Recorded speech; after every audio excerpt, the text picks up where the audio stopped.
So today on the channel, I'm incredibly grateful to be joined by Leddy, a former Division 1 ice hockey player from the United States, who's going to help me break down this situation concerning the tragic passing of Adam Johnson. So many thanks, Leddy, for joining us on today's episode. Absolutely. Thank you for having me. I really appreciate it, and I look forward to our discussion here. Just give us a little bit of background about yourself before we get into the technical side and the breakdown as to what happened on the ice. Just give us a little bit of background about your experience in hockey. Yeah, so, born and raised in the United States. I'm a Colorado kid. And in 1996, the Quebec Nordiques NHL team moved to Denver, Colorado. And that year, they happened to win the Stanley Cup. And because of that, every kid wanted to get into hockey. And that's how I inevitably got into hockey. So I've been playing hockey since 1996, played it my entire life, lived and breathed it, had the opportunity to go play Division 1 hockey, where I was a defenseman my entire career. And I wasn't, full disclaimer, I wasn't some, hot shot stud defenseman by any means. I was I was a puck eating. I blocked a lot of shots. I moved the puck well. But that was about it. I had a muffin of a shot of what a lot of hockey fans and hockey players know. I did not have a very good shot, but I could skate well. I could move the puck well. 8 shots, and I defended well. So I was a defenseman my whole career. It's kind of where I made my living, if you will.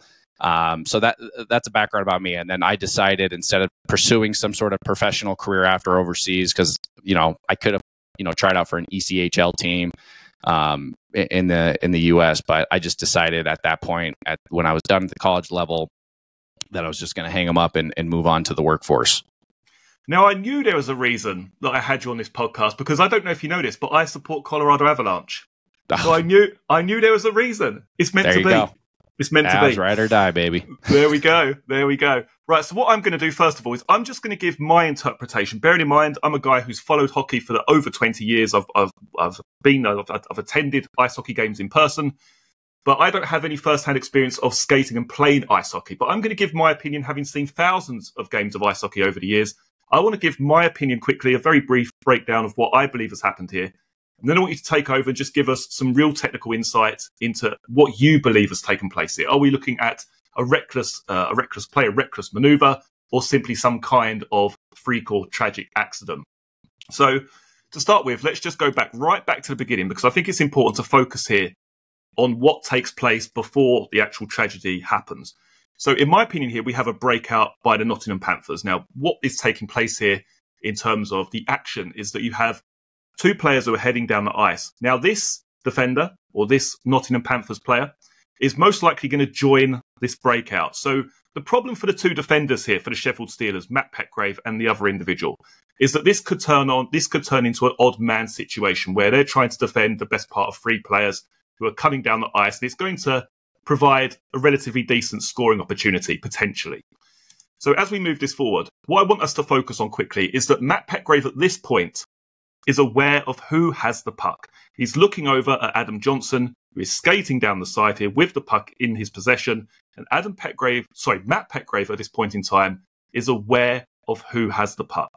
And you can see that as we move this forward, he's tracking him. Matt Petgrave is tracking Adam Johnson as he makes his way across centre ice into the attacking zone. Now, at this point in time, just before here, just going to remove it, just to take it back a little bit there. I believe at this point in time, he's expecting Adam Johnson to continue his path down the boards, maybe wait for one of these other attackers to take up a central position. But Matt Petgrave is most likely, in my opinion, expecting Adam Johnson to continue his path down the boards. But he doesn't. Adam Johnson, as you said in your video, makes a great play of cutting back across the ice. Now, at this point in time, Matt Petgrave has 2 decisions to make. Either he can try and pivot to his right, which will leave him in a poor position, but look at where his stick is. His stick is in his right hand.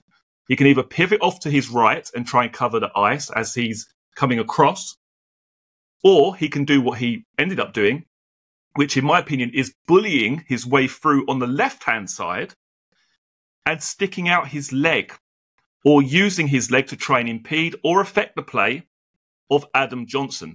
Now, in my opinion, there's no intention here whatsoever for Matt Petgrave to use his stick, because his stick always remains in his right hand. Yet his body, his weight transfer moves to his left. So for me, all he can do in this situation is use his leg, which we see there. So again, coming in across the neutral zone, this is turning into a potential 3-on-2 situation if the defender doesn't get back quickly enough.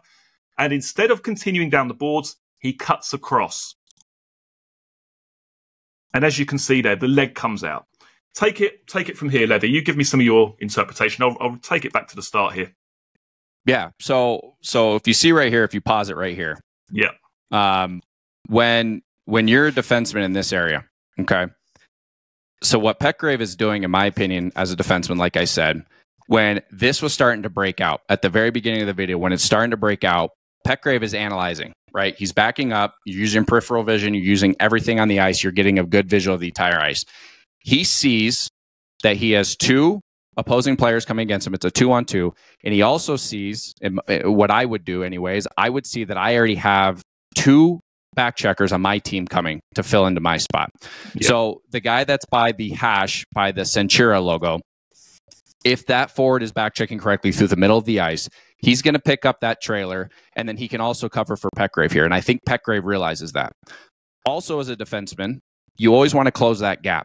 So if you look there in the middle, by usually the center ice, you want to try to get about a stick length away from the guy coming down. You want to limit as much time and space. You want to stay in between the dots. And by the time that you get to your opposing blue line, you basically want to have your stick on stick to where you're pressuring that guy, especially when you have just a 2-on-2. It's not an odd man rush at this point. So as a defenseman, you're trying to limit that space. Petgrave knows that there's no other opposing teammates on or team on his left side, so he's pivoting, following the other guy, but also keeping his eyes on Johnson. So I think your assessment is correct in a sense to where I think Johnson looks like he's going to drive wide, but I think you have to keep in mind Johnson's also doing the same thing Petgrave's doing. He's looking at the ice and seeing what's available. Okay, so if he knows that his teammate is going to continue the trajectory he's going and cut in, Johnson, if he can cut in right there and Petgrave has that bad angle, he's going to have a grade A scoring chance. He's going to cut in and he's going to be able to drive that middle of the ice. You can see the back checker has his stick up. He's not really going through to where he, there's just a really good chance if this play progresses and there's no contact that Johnson would have eventually got a grade A scoring chance.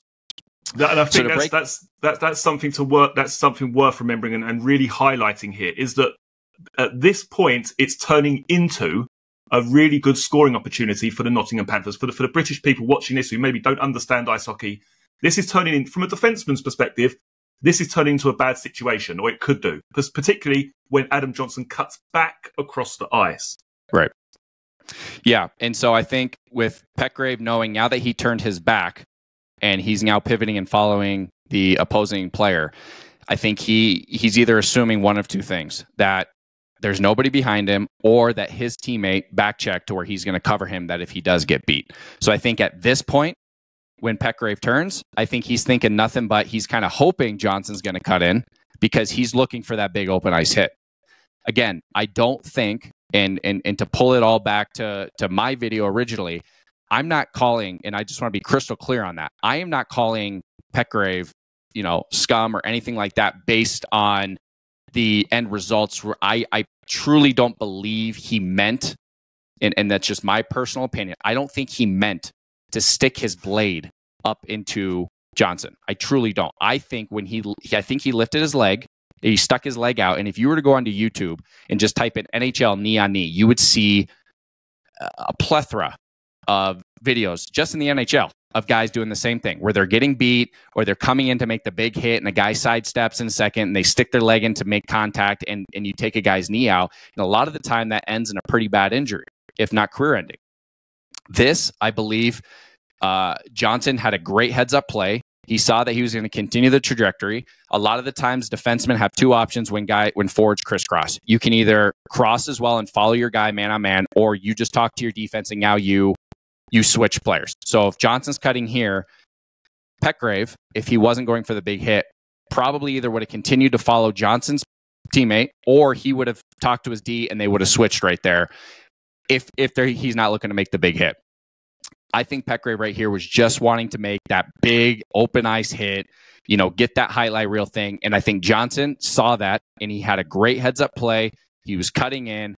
Petgrave was going to get beat. And instead of trying to reposition or allowing his defenseman, because you can see his defenseman starting to pivot over to follow Johnson. And I think instead of Petgrave continuing to follow the other player, he stuck his leg out because he knew he was going to get beat on this end. And he was trying to get the puck, and he missed it, and it ended up hitting Johnson in the throat and ended up being the tragedy that it was. This is what we really need to be incredibly crystal clear about, because there are a lot of people that say, no, this is just a hockey play. This is just he was just going in for a big hit. But my issue with that is that this hit included the use of his leg. Now, for, again, British people who are watching this, who maybe follow football and soccer, they may not understand the ramifications of using your leg in ice hockey. You just don't do it. It's the equivalent in football of someone using their head or using their elbow, or the UFC kneeing a downed opponent. It's not something that is done. Just explain to us what could happen on a just a knee-on-knee contact, for instance. Yeah, I mean, you see it a lot. A player that I love to watch, I was on the Tampa Bay Lightning, Tyler Johnson. Same thing happened to him. It ended up taking out a few times to where it's like knee on knee. You have to keep in mind, hockey, just like a lot of these other sports, is such a fast-paced game. You're making split-second decisions. You're making decisions that could inevitably end up, with somebody getting injured, and that's usually what happens. A lot of guys will stick their knee up because they don't want to get beat, and they took a bad angle, or they're going for the big hit, and the guy who they're hitting had a heads-up play and is trying to sidestep around them, things along those lines. A lot of them are accident. A lot of the guys are great guys. They're not dirty hockey players. They were just trying to make a big hit, and it is a split-second reaction. And some of them just make the wrong decision, and it ends up costing guys careers, and in this tragic, horrible situation, end up costing a life. So the reason you don't stick a leg out is for the exact reason, is you could end a guy's career. And when, especially in the NHL and pro level, when this is their livelihood, you just don't do it, because you could ruin somebody's complete livelihood to where they will never play the game again. And that's why it's such a horrible situation as far as sticking your leg out on other guys, because of that reason. This is their life. This is what people dreamed about. This is what kids dreamed about growing up, is playing professional hockey. There's nothing more exhilarating than being on the ice in front of thousands of people playing the game that you love. Like I said, I wasn't a goal scorer, so I didn't really get to experience too much of the lighting the lamp, as they say, right? So, but still, being in that situation, playing in those situations, there's nothing more exhilarating, in my opinion. And so these are things that guys dream of. And then when you have a guy who sticks his leg out that could end that career, something you've been dreaming about since you were a kid, playing in the street, or, playing on a pond, or wherever you were, that's why it's such a horrible thing, in my opinion. And it's highly controversial, isn't it? It's not just a foul. If this ended up being a knee-on-knee contact, and I've said this in my previous video, if this event happened to be on a knee-on-knee, I think everybody would be outraged, saying this was a dirty play. Eject this guy from the game, suspension, etc., etc. But because it's had such a tragic ending, people are now, for some reason, thinking, okay, well, this was just an accident. But if he'd connected with his leg there, would people still be saying, well, yeah, it's a trip? He stuck his leg out and he tripped him over. I think that's what people would say. Yeah, there's no doubt if it was just a knee on knee, and let's say Johnson just went down here, busted his knee because of that, there's no doubt in my mind that this would have been a major. Petgrave would have been ejected from the game, and Nottingham would have went on a 5-minute penalty, or a power play rather. So there's no doubt about that. If it was just and if to take it to the NHL, that's usually what happens. If it's a clear knee on knee, to where it's not just a tripping call. Now, if it's one of those like kind of wishy-washy ones that you can't really tell because it happens so fast, sometimes it'll just be a tripping call. But in a situation like this, if he just stuck his leg out, connected knee on knee, there's no doubt in my mind Petgrave would have been ejected from the game, potentially suspended. I'm not sure how that league works, but more than likely would have been suspended. But for sure would have been ejected from this game. So in your opinion, to try and really give it, as basic as possible, do you believe that he was trying to make contact, Matt Petgrave, was he trying to make contact with his leg against Adam Johnson? See, that one's the tough one. Because this is the unfortunate thing about this video, is that when you do zoom in at this, and again, it's such a fast-paced game, when you zoom in at this video, it does come up so grainy to where you can't fully see. I would think that he's trying to take Johnson off the puck, whether that means he's making contact with Johnson, that big open ice hit, or he's just trying to kick the puck away from him there. That we'll never know. That will only be known by Petgrave of what he was trying to intend to do there. If it was me, I would have positioned it to where my stick would have been on the other end. I would not have opened up ice. I would still be backwards, still, coming through. I would be stick on puck there. But, if he's going for the big open ice hit, if he thinks Johnson's head's down, or he knows that he has back checkers and can do this, my guess is his initial thoughts right here, when you can see him get wide in his stance before the leg comes out, I think he's watching Johnson to wait for Johnson to come across, and he was just planning on doing a big open ice hit. He probably wanted to just do a shoulder and chest thing. But again, it's Johnson coming across, and I think Petgrave just made that last second decision because of that. He knew that he had the bad angle. He wasn't going to get that big open ice hit. And at that point, he knew he just wanted to take Johnson off the puck. And it just happened to end in a tragedy because of that leg sticking out. Now, whether the leg was sticking out to try to, hit the puck or to make contact with Johnson, we'll never know. That will only be known by Petgrave of what in his brain was going through, of what his intentions were at that time. Now, let's just say, for instance, for people that do follow hockey, let's just say that this happened in the NHL, and this was a Corey Perry, this was a Ryan Reeves, or a Brad Marchand that had committed this act. Would people still be saying, oh, this is just a freak accident? Or would they be saying, this person has a history, this person has been suspended in the past, this person has prior, this person done this intentionally?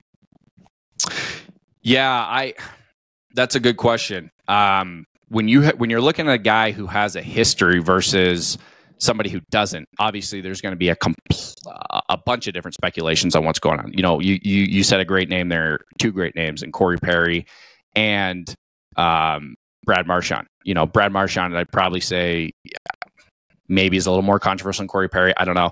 But if you watched any of the outdoor classics, Corey Perry got ejected from a game almost immediately on an outdoor classic when he was with the Dallas Stars, and he made knee-on-knee on a contact, and he was ejected. And I think there was no controversy there because everyone knows about Corey Perry's background. Now, in my opinion, just from my thing in the sport, I would look at every play the way that it is. I wouldn't just assume because I saw a guy's name that it had to have been dirty. But to your point, I think most people who would see that would probably assume it was, especially if they have that track record. I personally would just have to look at the play and just take it play by play. I wouldn't just assume that it was a dirty play because it's a dirty player. Because a lot of these players, again, I've played at all different levels. I played junior hockey. You get to a point where you're growing up and you're playing amateur hockey, and everyone just wants the same amount of ice time. You're developing, you're doing skills. But once you get to a business level where you're in junior hockey and you go to college and then, some sort of professional after, you're trying to make a team. And not everybody, you're not going to have a team full of top end goal scorers. You're going to have a first, second line of guys who are putting the puck in that, your skill guys. You're going to have a third, fourth line, energy, big hit guys, enforcer guys. You have guys of all different calibers that excel in different things. For instance, like what I said, I was a defenseman that did not have a great shot. But I was a good defenseman. I didn't get beat a lot. I blocked shots. I led our team in block shots my junior year of college, and I moved the puck well. And that is how I made that team. It wasn't because I was a big goal scorer or anything along those lines. And I think what we have to keep in mind with Petgrave is that although he leads, leagues, and full disclaimer, I don't know what his penalty situation looks like in a sense of why he got the minutes that he got the year before. I think I saw, if I remember correctly, it was like 150 penalty minutes, which by no means is like some record. There's been people who have far exceeded that. But that doesn't mean that the guys who are high penalty or high enforcers that you would see in the name of repeat, that doesn't mean that they're bad people. That doesn't mean that they're sitting there trying to say like, hey, I cannot wait to get on the ice because my goal out there today is to kill somebody or hurt somebody or take a career out.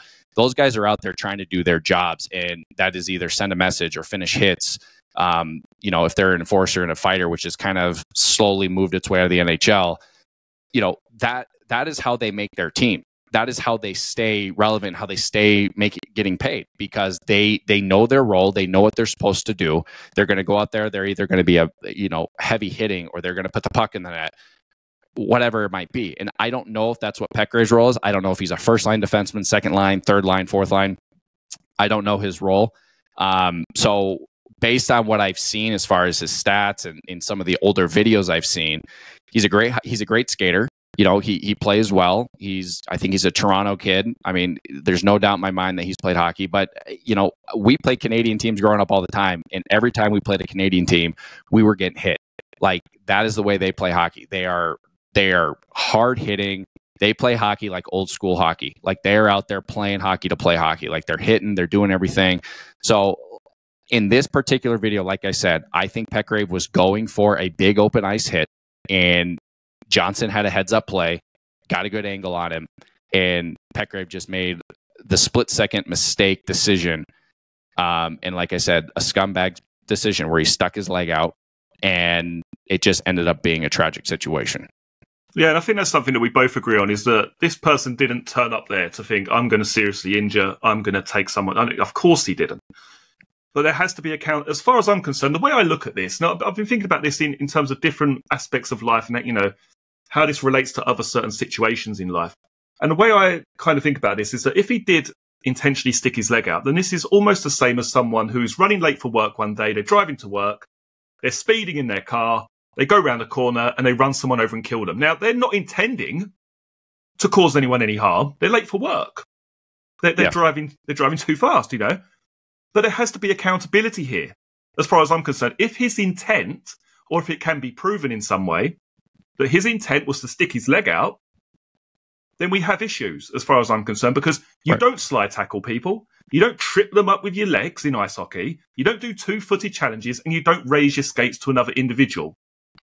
Anytime now, some people, like I say, some people have said this is just an accident, but let's just take the NHL, for example. 1,300 games a year are played in the NHL. Just the regular season games. That's in one league. I've never seen a situation like this. I've never seen an accident that is ended with someone losing their life or a skate coming up this high. Yes, I've seen accidental hits where people have been sort of in the boards and their back leg has kicked up, but they haven't been watching the person that they've hurt. It's been completely unintentional. And my concern with this is that Matt Petgrave is tracking him with his eyes the entire length of the ice. So he's very aware, as he's skating backwards here, who's got the puck, what's taking place. And my concern is, like you say, he's lost his angle, he's lost position, and in a last-ditch attempt to try and affect the play, he stuck his leg out. Now, you could say, yes, of course that's an accident, but where does accountability come into all of this, particularly where using your legs in hockey is so frowned upon? Right. And one thing I like to point out, too, is, and this is where I think it's controversial, obviously, is because it's the point where Petgrave cuts across that is where the controversial, because it's when that defenseman cuts in right here. See, I have no problem in a sense of what you just mentioned as far as him tracking, because as a defenseman, you want to track the guy who has the puck. You want to see what he's doing, things along those lines. The part is right there. Right there. When I watch it once, I'm watching Petgrave's feet, and I'm watching the trajectory and the angles of what he's taking. Keep in mind, hockey players are balancing on an eighth of an inch of steel while they're doing this and moving at very high speeds. Okay, so you're cutting in like this.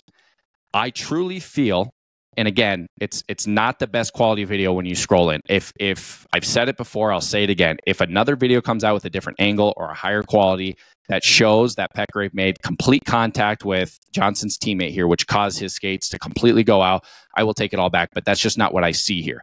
I'm watching Petgrave's left leg here. Okay.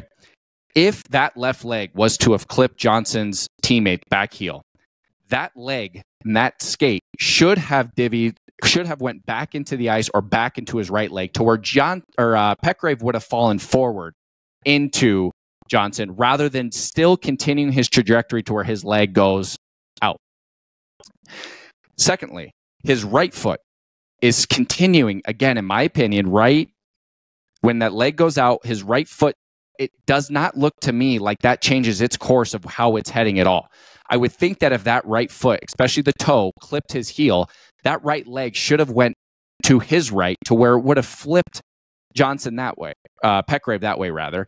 And if that is what happens to where he does make contact and that's what causes him to completely flip in his leg to go out, then that explains as far as why his skate went so high. But that does not change the fact of what I said before of he intentionally stuck his leg out.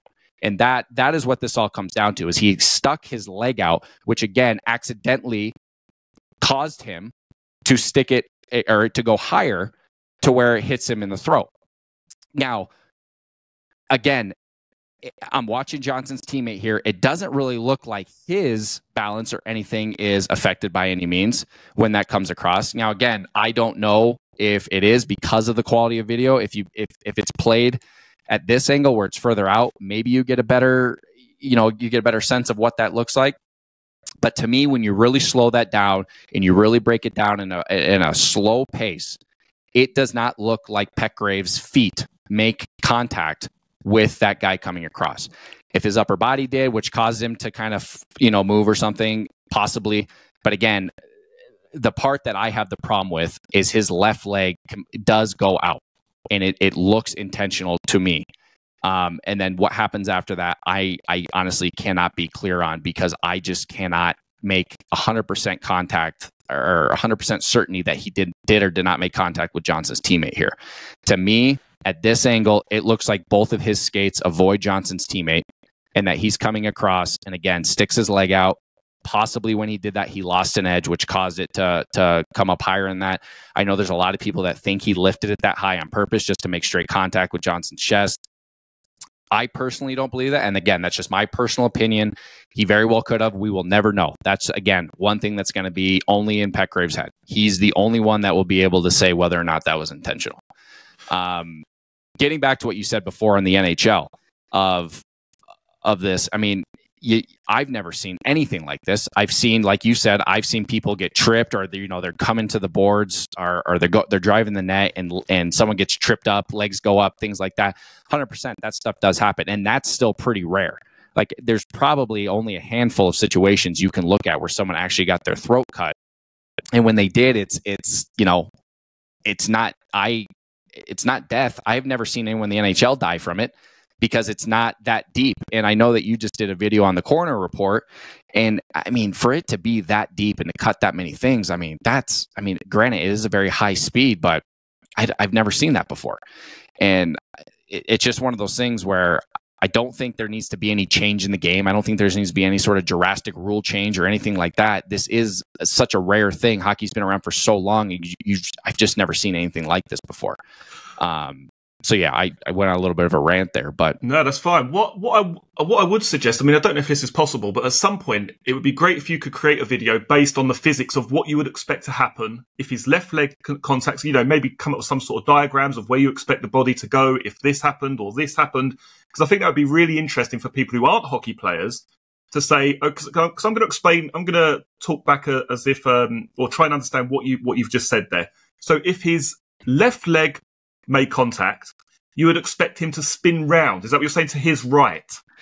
Yeah, I would expect his left leg right there as it's coming across. If it hit Johnson's teammate's heel, I would expect that leg to be kicked into to Petgrave's own right knee. Yeah. Into that leg, which inevitably would have caused Petgrave to fall over head first into Johnson, and both feet would have been facing Petgrave's goalie, to where he wouldn't have been able to even get his left foot out. Like, the physics of that, if he was to make, I'm by no means a physicist, but I would think, as being a hockey player, if I was to make contact coming left, if I was to make contact with my left foot, and it was I would expect my leg would come back to my right foot if I made contact with my left foot there. And if it, especially going at that speed, I don't see any way to where he would still be able to get his left leg out if that left leg indeed clipped Johnson's teammate. Yeah, and that's the point we need to make there. So if there was a great deal of contact between his left leg or between his left skate and the defender's back skate there, how is he still able to lift his leg up that high? It should, if there is a contact which has affected his movement, it should affect it in terms of moving his left leg back towards his right. And again, we're talking about the person who is sticking their leg out here. His left leg, if it makes contact with that other defender's, or attackers, I should say, back skate, his left leg should come back towards his right. It should affect its direction of travel, basically. But it doesn't. It continues on that path and lifts. It doesn't spin him to the right. It doesn't make his left foot come closer to his right. His left leg is free enough to be able to lift up to such a height. Yep. And now, what about the right foot? Just to explain the right foot again. Now, I'm just going to talk you through what I would imagine to happen. So I'm just going to watch it again here. So if his left leg or left skate would have been impacted, it would have most likely have put his left skate back towards his right side. So at the worst case scenario, completely pivoting him to his right. But if his right skate had have impacted, let me just see what I would have imagined would have happened. I would have imagined he would have just tripped over and his head would have gone on the ice, or he would have gone face down. If his right skate impacts here, then surely his left leg's going to be on the floor, isn't it? If his right skate hits right here, again, not being a physicist by any means, but I would imagine if his right skate hit, you would watch his skate, you would watch his foot. So watch his right foot. I would expect, as soon as he made contact there, I would expect his right foot, which is now facing the boards, I would expect his right foot to now change to where it's now facing his defensive corner, to where it would have turned his body completely, to where he would have completely done a rotation and a flip almost. But if you watch his shoulders, after it's whether or not he makes contact, his shoulders and everything continue the same trajectory as he's heading right now. Okay, so if he makes contact right here, his shoulders should at least shift and his body should at least shift to where it's now facing a little bit more of his defensive corner. His shoulders, his hips, and everything are still facing the same way from when he comes right here. His hips are aimed right towards that board, that whatever that ad is right there, that blue ad or whatever it is. The trajectory of his body, his hips, his shoulders are still facing that boards, and nothing seems to change at all of that. So what we're saying here, in layman's terms, is that however you look at this, his body should go to his right. If there's severe contact or contact which is affecting his movement, it should affect it by closing him off to Adam Johnson, right? Not opening him up to a kick. It should pivot his either hips or his shoulder, everything to the right, to his right, to where he would be able to continue to go more left like he is if he made that contact. That's why I think maybe possibly what happened is when he did lift his leg out going at a speed of which he's going, maybe he lost an edge there, which caused his leg to go so high. Like I said, I saw some comments from people who said that he 100% made contact, freak accident, shame on you, things along those lines. But it's like, listen, the whole point of our podcast, what we do is we like to look at sports. Like I said, we played hockey. I played hockey my whole life. Shower, the other guy I do it with, he was a baseball player. Like, this is what we did. When I saw this at the very first, when I woke up and saw this video, I thought the same thing as everybody else probably did when they first saw it. Is like, hey, this is a high-speed thing. It was a freak accident. He made contact. And then it wasn't until that slow motion video came out where I'm just like, whoa, wait a second. This doesn't add up. This doesn't make sense. Because if you were to make contact right here, I would fully expect Petgrave to be on the ice right here because of the way he hits. If he hits the back end of the guy's skate, that's where Johnson's teammate right here, he has all of his legs go here. He's at a wide stance. Okay, so he has a good center of gravity right now. Okay, so if you're hitting the back heel of the guy with the center of gravity, that guy's not going to shift too much. But if you're hitting it with the toe as you're coming over and all of your energy's up, you don't have a wide stance or anything, there's no way he's standing up there. And if he is, you're at least going to see the trajectory of his skates and his path change a little bit. In my personal opinion, again, just my opinion, I don't think he made contact. I think he was able to avoid Johnson's teammate. And I think he might have lost an edge or something that caused his skate to go that high. I don't think he was intentionally putting it that high. I do think he was trying to, he was either trying to kick the puck or his stick, or he was just trying to make contact and missed, but, obviously ended in a tragedy. I personally do not see where people are saying that he made full contact with Johnson's teammate and that's what caused his skates to come up. Because, again, and I would love to talk to someone who is a physicist or someone who doesn't understand physics well to see if I'm completely off the mark here. But just being with my background in skating and being with hockey for so long, I've made collisions with guys' skates before. You're battling for a puck in the corner, you're heading for a puck in the corner, and as soon as you hit, especially if it's boot on boot, steel on steel, there's some sort of there's some sort of stumble, if not a fall, or at least a change of course to where you have to recorrect. And it doesn't, to me, look like his skates, his path of that steel changes whatsoever. I think that's the important point, is that you have first-hand experience of being on the ice, being in situations where there's contact with bodies, there's checks going in, there's like you say, clashes with skates. And I think that's why I'm genuinely interested in what you would imagine would happen. Putting yourself in that similar circumstance, how would you expect your body to react to that collision or non-collision, or what happens next? So I do find that incredibly interesting.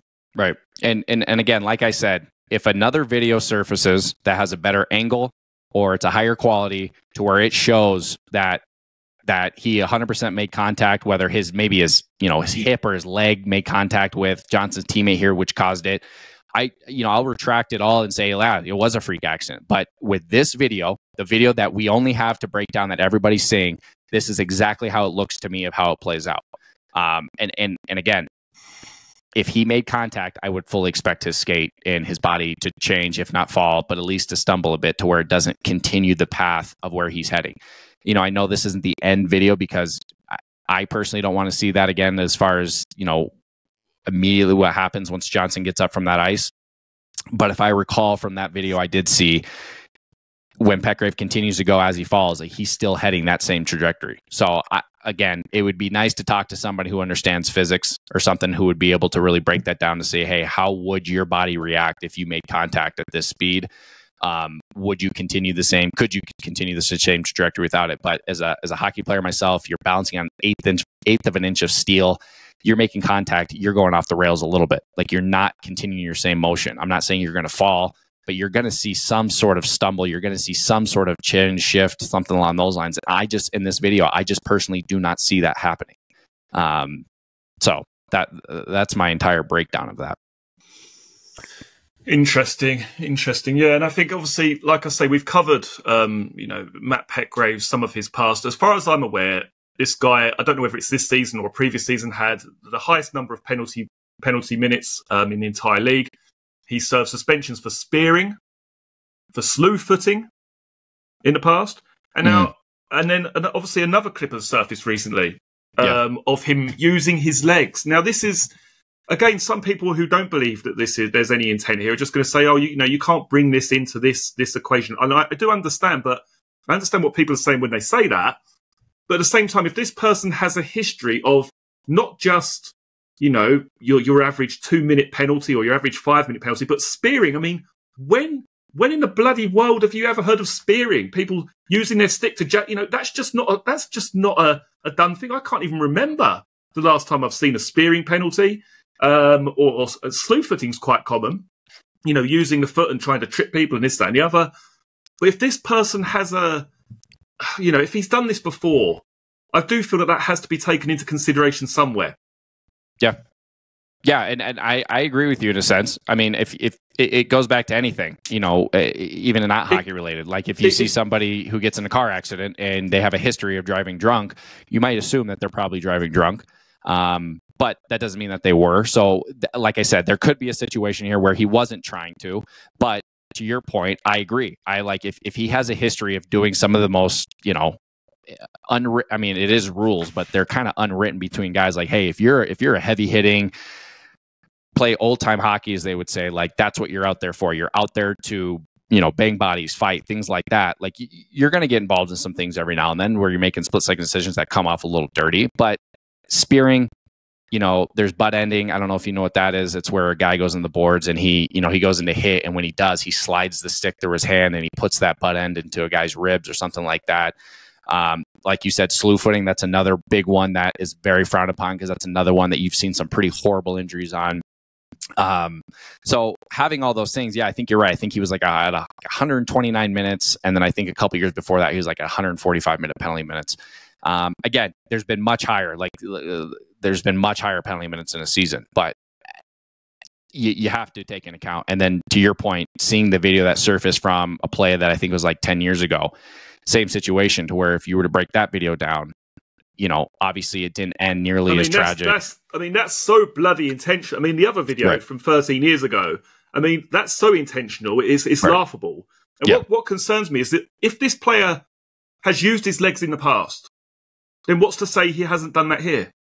That's right. Yeah. And again, what we're seeing in this video, in this particular video, it does look intentional that he stuck his leg out. And I truly believe that he meant to stick his leg out, just like that video you referred to a decade ago or 13 years ago. He got beat on that one because he took another bad angle. He wasn't backwards. It looked like he was back checking.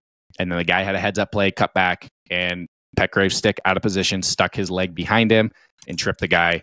Anyone that, you know, wants to see that video, I'm going to find it quickly. So perfect. carry on talking in a second. Yeah, we can show it. I mean, again, another grainy video, but this one you can clearly see that his intent was to stick his leg back behind him.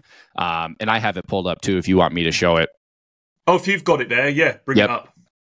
So in this video, this is the one from, I think you said 13 years ago. Yeah, well, it's uploaded 13 years ago, so I mean, it looks like it was recorded in the dark ages.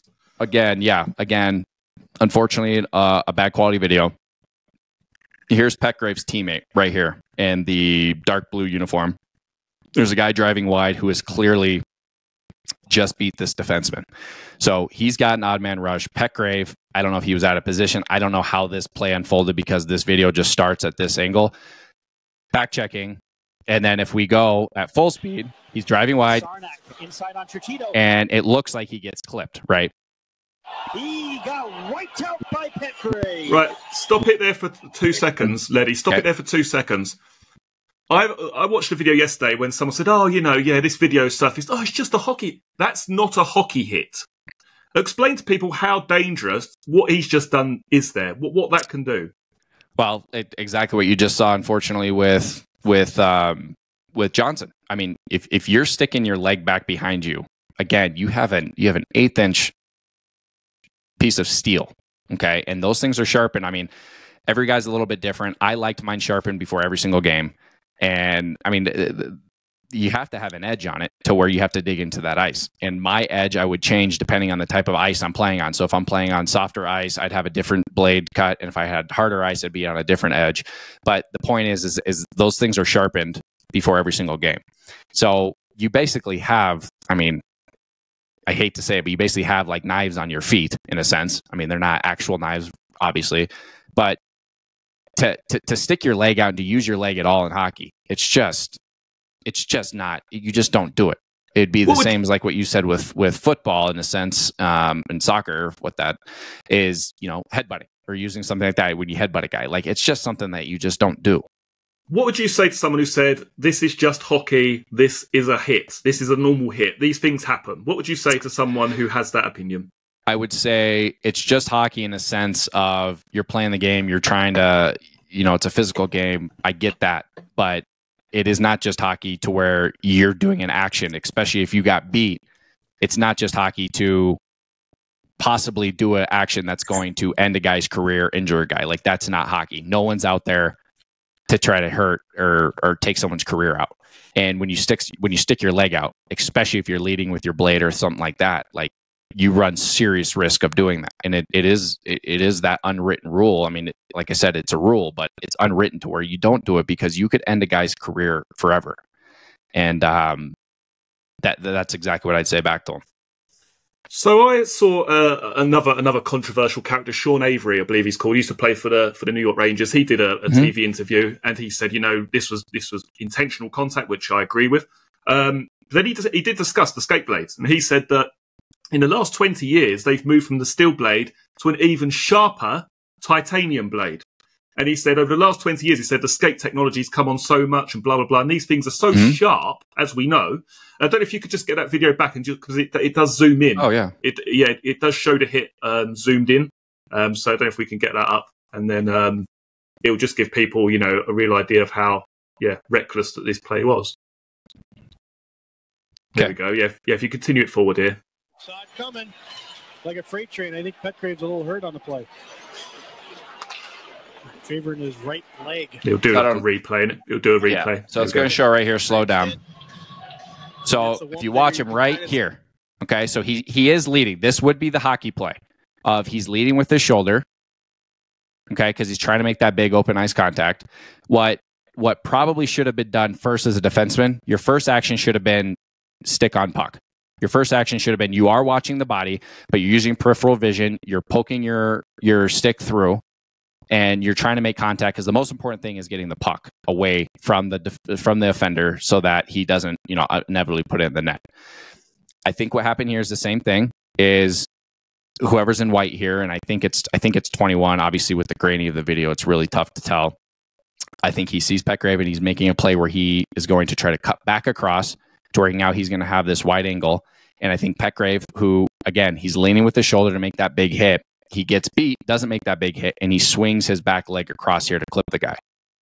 See it, boom. Just like that. So if you look, again, he is lunging forward to make that hit. I mean, to me, it does have. Obviously, it's nowhere near identical, but to me, it does have some certain shades of what has taken place, of leaving your trading your leg in a certain way. Mm-hmm. Yeah, and again, this one's a little more difficult to break down because of the quality of it. If he's just lunging forward, if he's just straight lunging at the guy and missing, I can't tell I don't know how that looks as far as the trajectory of what your legs look like if you're just lunging at it. And if his leg intentionally came back or not. But for me, again, this looks like he got beat and he stuck his leg back behind him to trip. And then the guy inevitably just falls. Now, again, this one is a little more difficult than the Johnson one because of the quality of the video. But to me, right here, and I'll play it right here in a second, full speed, is he goes in, he's lunging in for that big hit. And I think he misses and then inevitably tries to swing that back leg to try to, I don't know if he's trying to, again, hit the guy or if he's trying to take the stick out. Again, that we'll never know because that'll only be in the head of Petgrave here. But to me, that's what that looks like as well. See it, boom. And there's no reason for his leg to be up like that. I mean, there's just no reason for it to be like that, surely. Yeah, that one's tough. I agree. I don't know if he was just coming in and that's just the way his legs after he lunged and missed. But yeah, obviously not nearly as, in my opinion, not nearly as clear of intent there as it seems like in the Johnson video. But, with this, and then you're saying with spearing videos and slew footing, things along those lines, like when you have a track record like that, it is kind of hard to deny that there was some sort of intent to use your leg or at least go for some sort of injury, whether it was just making a really big hit or just taking Johnson off the puck, however that played out. It seems like the intent was there. And I agree with you on that. I mean, I think that's what, for me personally, this is, what happened. I wouldn't say it's not irrelevant, but for me, what is important is the intent.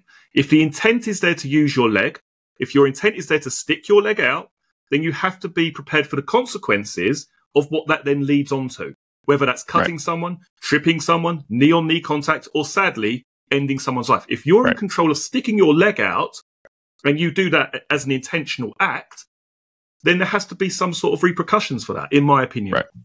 No, and I agree with you. And I think that is what's going to be hard to, again, prove in this. Unless whoever has the investigation is able to get different sort of footage, or they have higher technology where they can really clear it up to see if there's any contact. That's what's going to come down to. I mean, you're an Avalanche fan, like you said, so I'm sure you remember the Todd Bertuzzi, Steve Moore incident, right? Yeah. That obviously was 100% intentional in a sense of Bertuzzi going after Moore. That was a retaliation thing. Obviously, Moore, a few games before that, had taken out one of Vancouver's plays. I believe it was Marcus Naslund. Same thing. I think Moore and Naslund, I think they make knee to knee, and Naslund was out. And Bertuzzi was trying to fight Moore. Moore didn't want to fight him. Bertuzzi jumped him, and I think at the end of the day, there was a lawsuit. And I think Bertuzzi, British Columbia pressed charges on him, and I think the state of Colorado pressed charges on him. He faced up to 1.5 years in prison for it. Bertuzzi did. I don't know. I don't think he actually went to prison. I think he had to do community service and he was on probation and things along those lines. But again, I don't think when Bertuzzi jumped more and he did what he did, I think he was trying to hurt more, obviously. I think he was trying to fight him and let him know that what he did to his teammate was not okay, just like it happens all the time. I mean, that's why you have a fighter and enforcer on the team. Like, not that Bertuzzi was a fighter and enforcer, but I mean, he was a big guy. He could hold his own. And I think, you know, at the end of the day, it's still consequences. Whether Bertuzzi meant to hurt Moore and take him out, and he did end Moore's career. Moore never played hockey again. He was affected by that and still is affected by the rest of his life. It's just one of those things where, again, we'll never know if it was actually intentional by Petgrave to stick his leg into Moore. But I do think 100% he stuck his leg out, and I don't know if he was trying to hurt him or do it, but I do think there needs to be some sort of investigation, some sort of consequences. At the very least, I think he needs to be, you know, he needs to be kicked out of the league, because there's, in my opinion, there's no room for somebody who's out there who is willing to end a guy's career by sticking his leg out. And unfortunately, in this situation, to the absolute tragedy of losing a life. I think this is one of my concerns, is that if some of these individuals who show this, you know, this terrible record of, you know, poor behaviour or terrible fouls, not to the point where you get a 2-minute penalty or a major penalty, but actually where you're facing suspensions. One could argue really that these people are ticking time bombs, and this is, at some point in time, a tragedy like this is inevitable. Yeah, I mean, there definitely are guys I play with that have extremely short fuses. And if there's something they're not going right in them, or, you know, if the game's out of control to where they're getting beat, they're going to try to do something that, you know, is going to spark some life into their team. And, you know, if they have a guy on the opposing team that's willing to fight them or things like that, that's usually how it goes. But if no one's willing to fight them, you know, sometimes there are some things that happen that, you know, that would be considered cheap and dirty. And you do see it. You don't see it as much in the game as you would have saw, you know, 10, 15 years ago. But it's something that happens in the game of hockey. That's hockey. We all know that when we sign up for it. No one complains about it that's actually playing. It's just one of those things that if you get to a point where you are that short fuse guy and you are out there trying to do energy, which in this case I don't think is the case for Petgrave, because if I'm not mistaken, his team was up 2-1 at this point in the game. And, you know, I think he was just trying to make a big open ice hit, and he was just trying to, you know, just do what hockey does. And I just think at that point, he just made a very horrible decision, and he stuck his leg out, and it ended in the result that it did. What I will say is that I have heard that in that arena, they do have full HD cameras, and the people that operate, you know, the actual team, I think it was Sheffield who were at home. That arena does have higher quality footage, so I'm guessing that they will be able to review that and, you know, take the necessary steps. I guess my concern being here in England is that, are the right people going to be reviewing that footage? You know, who is going to be reviewing that footage? Is it going to be police officers? Is it going to be people with, 10, 20 years of ice hockey experience? Is it going to be coaches? Or is it going to be just your average police officer? That does concern me a little bit. Yeah, I mean, that's a very good question. I've never seen anything like this of who reviews it. I don't know how they review it or who they bring in.